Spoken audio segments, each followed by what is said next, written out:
Halo teman-teman, kembali lagi di channel MSI Pagi.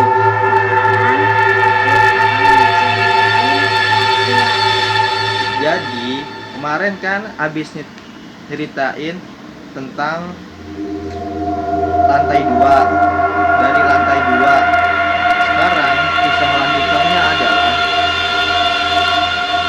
yang mana? Oke, yang mana ya? Judulnya yang mana? Kita lanjut baca. Lanjut.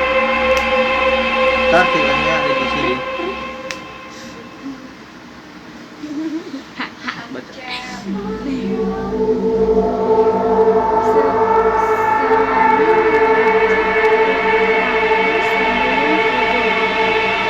Membenahi bantal dan selimutnya agar nyaman.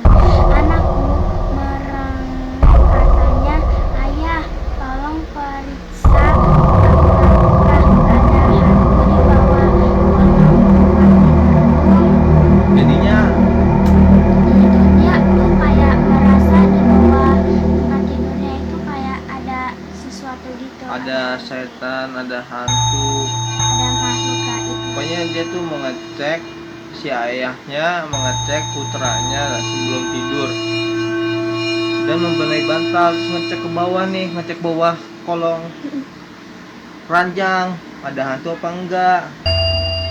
Oke, lanjut. Sambil tersenyum simpul, aku menuruti permintaan dan menengok ke bawah kolong. Di bawah kolong aku menemukan sosok anakku, anak yang mirip persis dengan bocah di atas tempat tidur. Dia meringuk menggigil di bawah sana sambil berbisik kepadaku, "Ayah, tolong. Di atas tempat tidurku ada hantu."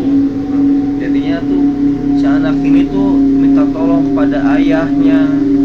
Oh, berarti itu anaknya itu kayak ada dua gitu ya?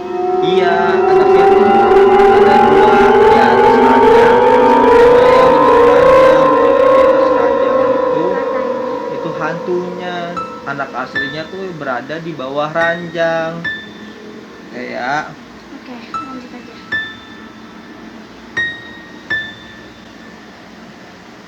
lukisan.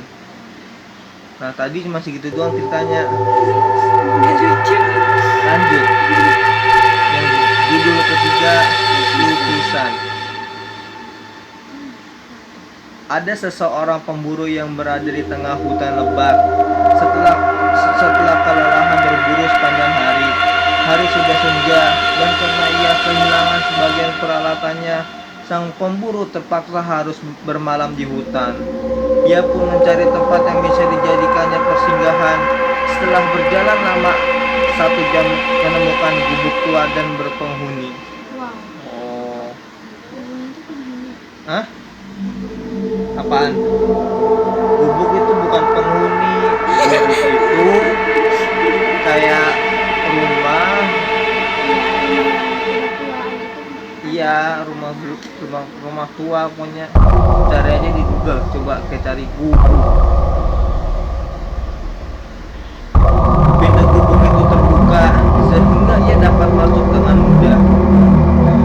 Ini tuh gubuknya tuh nggak dikunci, jadi pintu itu gampang terbuka. Ada sebuah dipan di dalamnya. Dia pun segera merebahkan diri di sana. Kalau dipan itu kayak tempat tidur dari kayak bambu. Saat kemudian sang pemburu sadar bahwa dinding gubuk itu dipenuhi lukisan sangat realistis dengan gambar wajah-wajah seram yang tampak melotot dan memandang dengan bengis. wow. Pokoknya tuh dia tuh nggak nyadar pas dia tiba-tiba tidur, ternyata di sekelilingnya tembok ada banyak lukisan yang melotot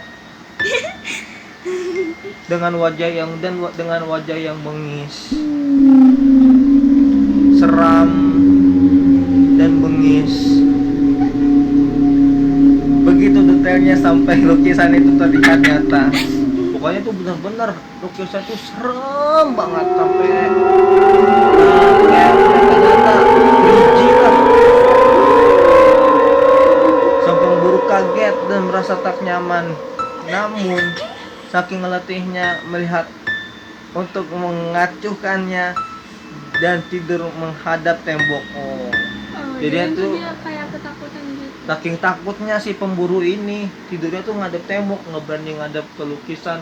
Soalnya kalau ngadep ke lukisan dia dipototin, takut.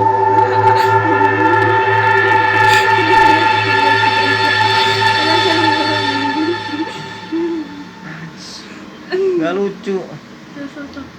Keesokan paginya sang pemburu terbangun karena sinar matahari yang begitu terang. Dengan keheranan ia bangkit dari rebahannya dan memandang sekeliling gubuk. Lalu menyadari bahwa tidak ada banyak lukisan wajah dalam gubuk itu. Hanya ada banyak jendela yang terbuka. Jadinya tuh mungkin si pemburu ini cuman kayak halusinasi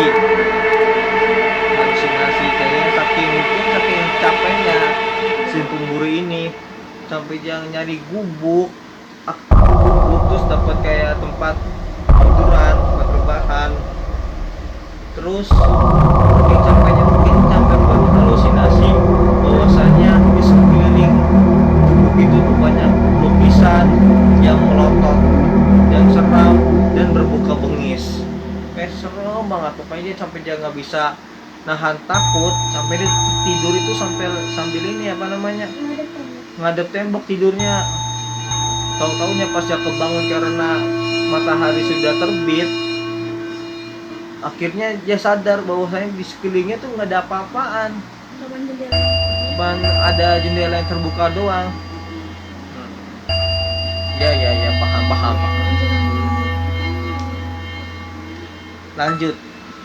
Yang keempat, mimpi buruk. Ada yang pernah? Apakah di antara kalian ada yang pernah mimpi buruk? Coba kita baca, seberapa seremkah mimpi buruknya yang ada di dalam cerita ini. Papa, aku mimpi buruk. Aku mengedipkan mata, berusaha mengusir kantuk yang menggelitiknya. Aku melirik jam dinding dan saat itu masih pukul 3 malam. Kenapa? Nak, sini naik, ceritakan mimpimu. Tidak mau, saya tidak mau.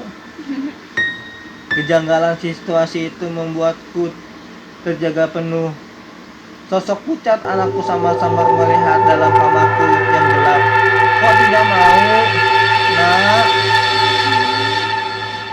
Karena dalam mimpiku, ketika aku menceritakan kepada Papa, makhluk yang memakai kulit Mama itu bangun.